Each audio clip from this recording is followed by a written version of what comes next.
आने वाली 20 तारीख को आपको ईवीएम बूथ पर जाना है और हिंदुस्तान के मुस्तकबिल का फैसला करना है, दूल्हे के मुस्तकबिल का फैसला करना है।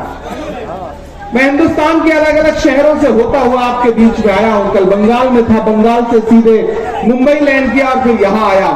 उधर जो लोग मुझे स्क्रीन पर देख रहे हैं उनसे गुजारिश है कि अगर वहां से कम नजर आ रहा हो तो आप सीधे आगे भी आ सकते हैं, ज्यादा बेहतर रहेगा। स्क्रीन क्योंकि 3-3 कर दिया है तो बड़ा डाइवर्ट सा कर दिया है इन्होंने। जो थोड़ा 20-25 मिनट का वक्त बचा है, मैं कोशिश करूंगा कि आपसे थोड़ी गुफ्तगू करूं और थोड़ी शायरी भी सुनाऊं, दोनों काम करूं, लेकिन पहले गुफ्तगू करूंगा।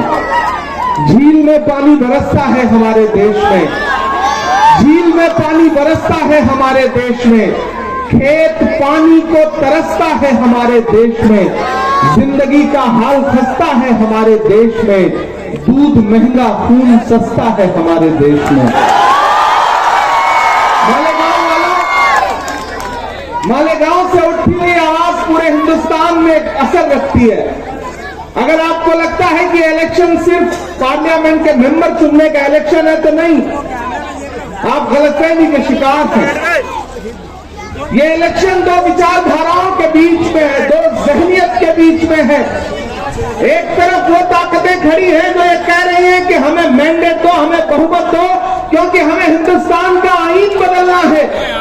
नरेंद्र मोदी के साथी, चाहे वो अनंत हेगड़े हो, चाहे ज्योति मिर्धा हो, चाहे लल्लू सिंह हो या भाजपा के पोस्टर बॉय अरुण गोविल हो, पिछले 1 महीने में उनके स्टेटमेंट उठा के देख लीजिए। उनका एक स्टेटमेंट है कि हमें 400 सीटें दो क्योंकि हमें भारत का संविधान बदलना है।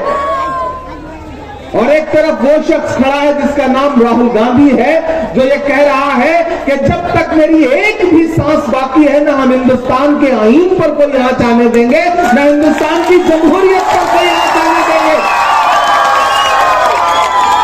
मेरे भाई, ये लड़ाई दो विचारधाराओं के बीच में है। मैं आपके साथ, आपका अपना हूं, आपके मुद्दों पर सड़क से लेकर के संसद तक लड़ता रहता हूं, बोलता रहता हूं। खुदा ने जो मुझे शायरी की सलाहियत दी, उस सलाहियत की बुनियाद पर भी लड़ता रहता हूं। और आपकी दुआओं ने, आपने किन्हीं लम्हों पे मुसल्लों में बैठ के मेरे लिए अगर कोई मासूम सी दुआ की तो शायद वो कबूल हुई। तो मुझे हिंदुस्तान की सबसे बड़ी पंचायत में यानी कि राज्यसभा में जब पहुंचने का मौका मिला तो मैं कोशिश कर रहा हूं कि वहां भी आपकी आवाज बन के बोलूं। मालेगांव वालों, एक मुश्किल वक्त से देश गुजर रहा है। एक तरफ देश के प्रधानमंत्री खड़े होकर के हर मंच पर हिंदू मुसलमान, मंदिर मस्जिद, सिर्फ 2 भाषण है उनके पास, हिंदू मुसलमान, मंदिर मस्जिद। लेकिन राहुल गांधी किन मुद्दों पर बात कर रहे हैं, कांग्रेस किन मुद्दों पर बात कर रही है कि अगर हमारी सरकार बनी तो हम नौजवानों को रोजगार देंगे, हमारी सरकार बनी तो हम औरतों के लिए महालक्ष्मी योजना लाएंगे। जो हमारा मैनिफेस्टो है कांग्रेस पार्टी का, जिसको हम न्याय पत्र कहते हैं। मेरी खुशनसीबी है कि मैं महज 36 साल की उम्र में कांग्रेस की मैनिफेस्टो कमेटी का मेंबर हूं।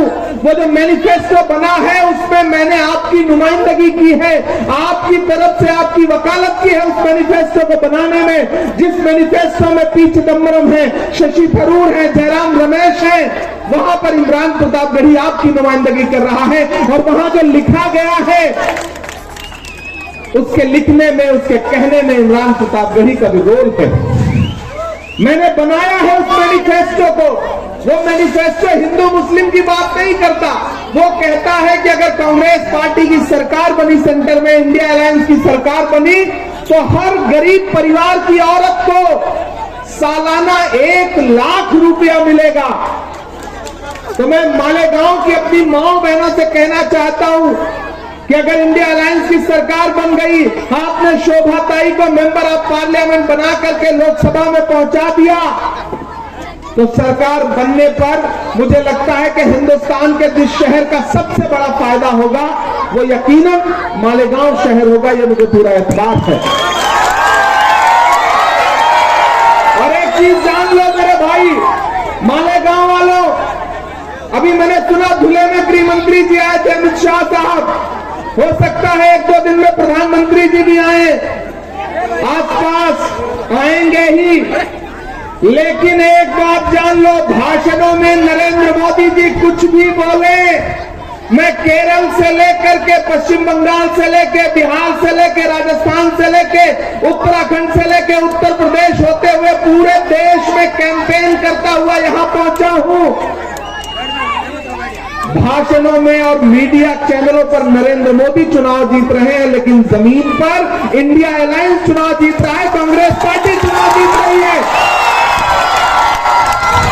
इधर में सामने बच्चे बैठे हैं, थोड़ी देर के लिए ऐसे चुप हो जाओ जैसे आजकल अडवाणी जी चुप रहते हैं, बिल्कुल उसी तरह चुप रहो, चुपचाप बैठ जाओ बेटा।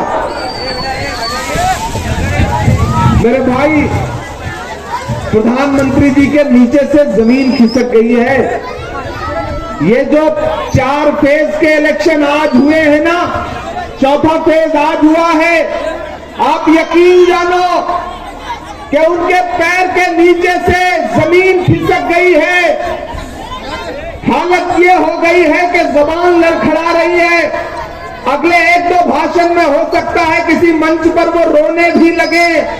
ये मेरी भविष्यवाणी नोट करना, ऐसा हो सकता है कि वो रोने लगे, लेकिन कितना भी करतब दिखा ले, हिंदुस्तान की आवाम ने एक जहन बना लिया है कि इंडिया अलायंस की सरकार बनानी है। इसी वजह से प्राइम मिनिस्टर साहब बहुत परेशान हैं।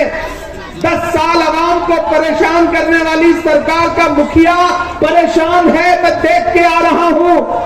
अशोक साहिल का एक शेर है कि गमों की आंच में भी मुस्कुरा कर चलना पड़ता है। ये दुनिया है, यहाँ चेहरा सजा कर चलना पड़ता है। तुम्हारा कद मेरे कद से बहुत ऊंचा सही, लेकिन चढ़ाई पर कमर सबको झुका कर चलना पड़ता है। प्रधानमंत्री 3 दिनों परेशान है और उनकी परेशानी जायज है। मैं तो मालेगांव वालों आज शोभा ताई के लिए आपके सामने दामन फैलाने के लिए आया हूं, लेकिन मुझे यहां आके पता चला उनका तो मायका है मालेगांव में। इससे अच्छी बात क्या हो सकती है कि कांग्रेस पार्टी ने जिसको आपका कैंडिडेट बनाया है, उनका मायका आपके मालेगांव में है। तो जिसका मायका हुआ यानी कि वो यहाँ की बेटी है, और बेटी के साथ आप कैसा सलूक करते हैं, कैसी उसकी मेहमान नवाजी करते हैं, कैसा उसके साथ हुस्न सलूक करते हैं, ये आपको बताने की जरूरत नहीं है। मैं तो आपसे 2 बातें करने आया हूं मालेगांव वालों।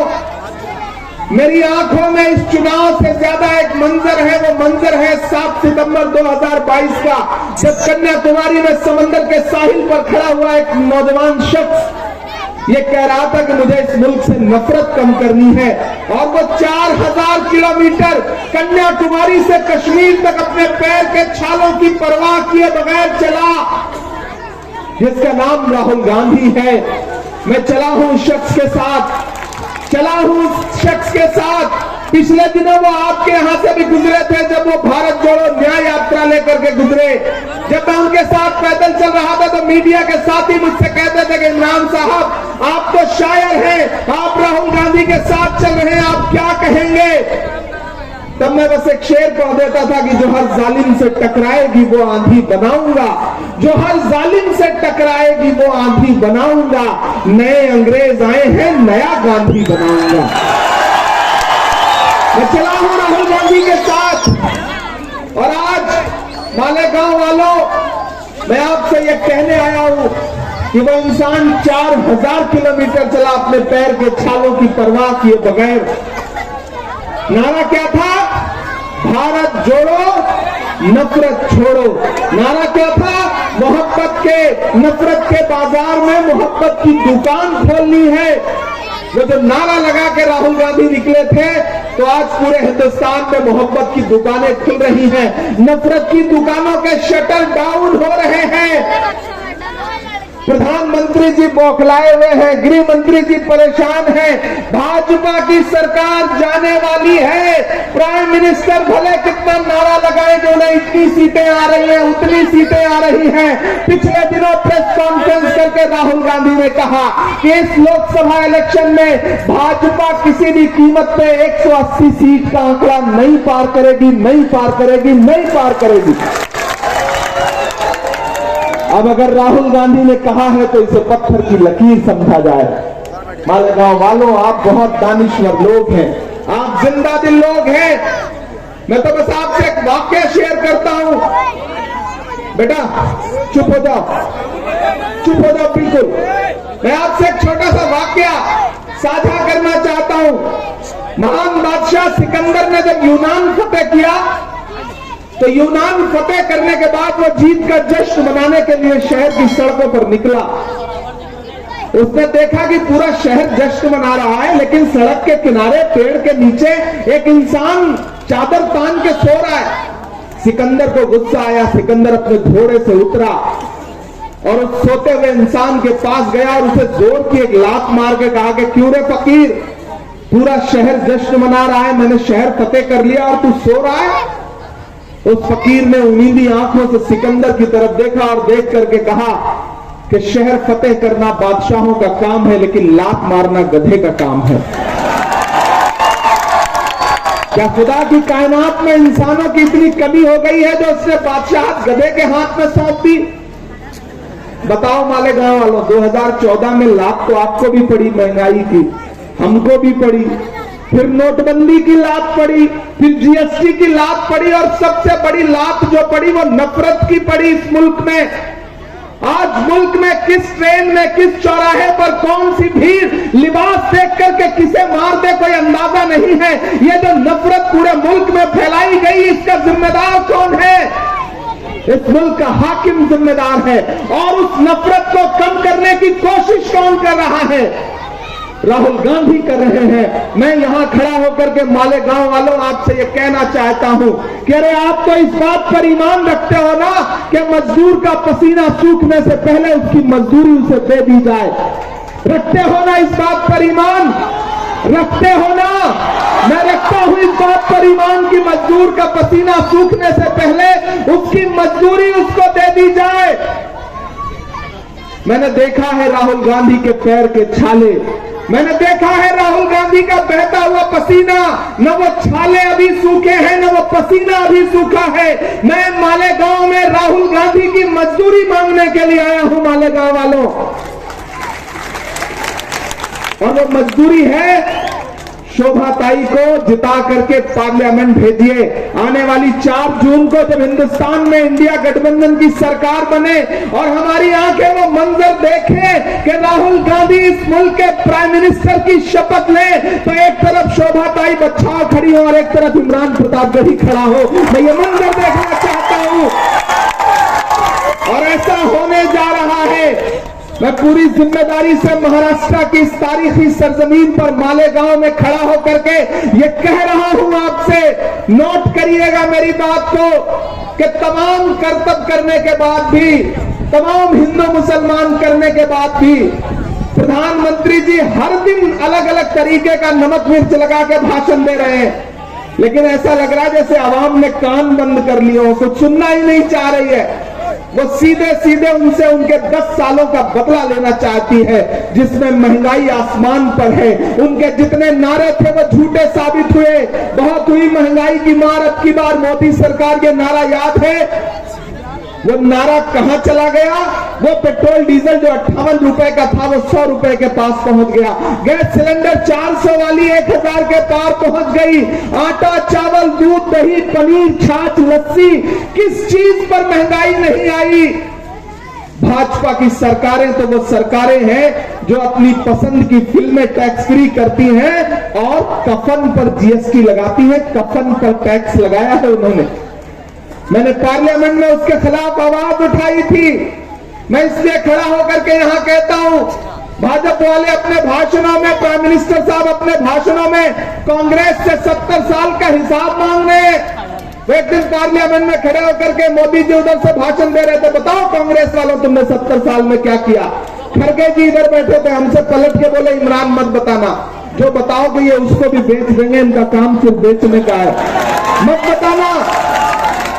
मैं तो भाजपा वालों से कहना चाहता हूं, अरे भाजपा वालों, जो सरकार अपना चलाया हुआ 2000 का नोट 7 साल नहीं चला सकी, वो हमसे 70 साल का हिसाब मांगती है।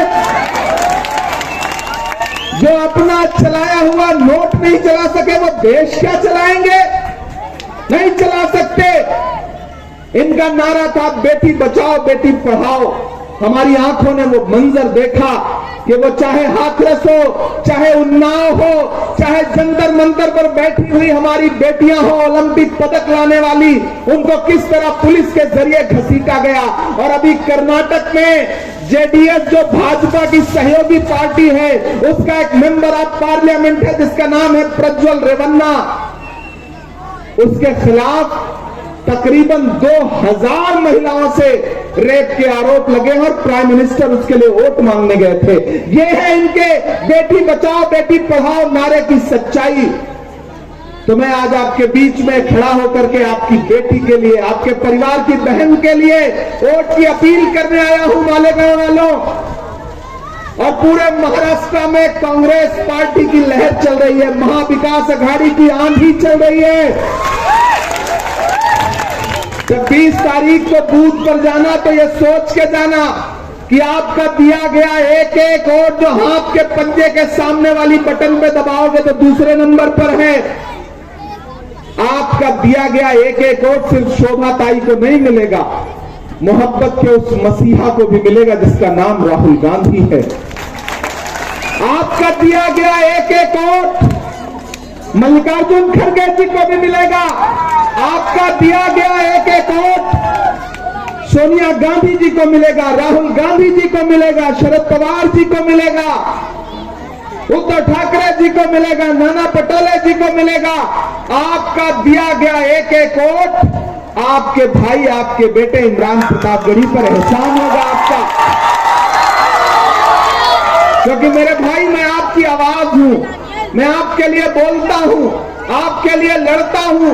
और आपकी आवाज को राहुल गांधी जी ने, एक बात मेरी याद रखना, जिस वक्त में लोग आपकी परछाई से दामन बचा रहे हो, बहुत कड़वी बात कह रहा हूं लेकिन इस बात को संजीदगी से अपने जहन में उतारना, जिस वक्त में इस मुल्क की सरकारें, इस मुल्क की सियासत आपकी परछाई से दामन बचा रही हो, ऐसे वक्त में राहुल गांधी जी ने आपके इस भाई का हाथ पकड़ा और हाथ पकड़ के कहा कि जाओ देश की सबसे बड़ी संसद में बैठो, राज्यसभा में बैठो और अक़लियतों के लिए आवाज उठाओ, बोलो उनके लिए।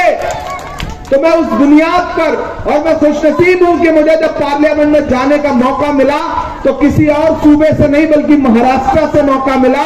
मैं शुक्रगुजार हूं कांग्रेस पार्टी का और मैं आपसे वादा करता हूं, मालेगांव वालों, पिछले दिनों आया था तो मैं लाइब्रेरी के लिए वादा करके गया, उस पर काम भी शुरू हो रहा है, उसमें बजट भी मुकम्मल हो गया है, जल्दी इंशाल्लाह वो काम भी दिखेगा। मैं यहां खड़ा होकर के आपसे वादा करता हूं कि मैं इस शहर के लिए, ये बुनकरों का शहर है, मैं जानता हूं ये हुकूमतों के ऊपर निर्भर रहने वालों का शहर नहीं है बल्कि अपने हाथ के हुनर से अपने लिए रोजगार पैदा करने वालों का शहर है। मैं इस शहर की मेहनत को सलाम करता हूं। जिंदा रहना है तो हर सांस हुकूमत से न मांग, असल मुंसिफ खुदा रहम अदालत से न मांग, जिंदगी भीख अगर है तो न मिलना बेहतर, और अगर हक है तो फिर इतनी शराफत से न मांग। मालेगांव वालों, मैं जानता हूं आप खुददार लोग हैं, मैं मालेगांव के इस बुनकर उद्योग के लिए जो करना चाहता हूं, यहां तमाम सियासी लोग गवाह हैं इस बात के कि जब मुझे पार्लियामेंट में पहुंचने के बाद बोलने का मौका मिला तो मैंने सबसे पहली आवाज उठाई तो जेएनयू से गायब हुए इस बच्चे नजीब की मां के आंसुओं के लिए आवाज उठाई, जामिया के लिए आवाज उठाई, अलीगढ़ यूनिवर्सिटी के लिए आवाज उठाई, और जब दूसरी बार मुझे बोलने का मौका मिला तो मैंने हिंदुस्तान के बुनकरों के लिए आवाज उठाई। गूगल पर चेक कर लीजिएगा, पार्लियामेंट में बुनकरों के लिए बोला मैं आपके लिए बुनियादी काम करना चाहता हूं और वो काम तभी होगा जब इंडिया अलायंस की सरकार बनेगी। और इंडिया अलायंस की सरकार बनने के लिए एक एक सीट जरूरी है। धुले से आप शोभा ताई बच्चाओं को जिता करके पार्लियामेंट पहुंचाइए। आने वाले दिनों में एक जिताइए, एक फ्री पाइए, इससे अच्छा ऑफर तो कुछ हो ही नहीं सकता ना। एक सांसद जिताओगे, एक खासदार जिताओगे, एक साथ में फ्री पाओगे। ये लोकसभा में खड़े होकर के धुले के लिए मालेगांव के मुद्दे पर लड़ेंगी और मैं इस बहन का साथ देने के लिए राज्यसभा में खड़ा होकर के आपके मुद्दों पर लड़ूंगा। तो तो यकीनन आपके मुद्दों का हल जल्दी निकलेगा। मेरे भाई वक्त बहुत कम है, मैं जानता हूं। हाँ, शायरी भी सुना दें, शायरी नहीं सुनाएंगे तो काम भी नहीं चलेगा।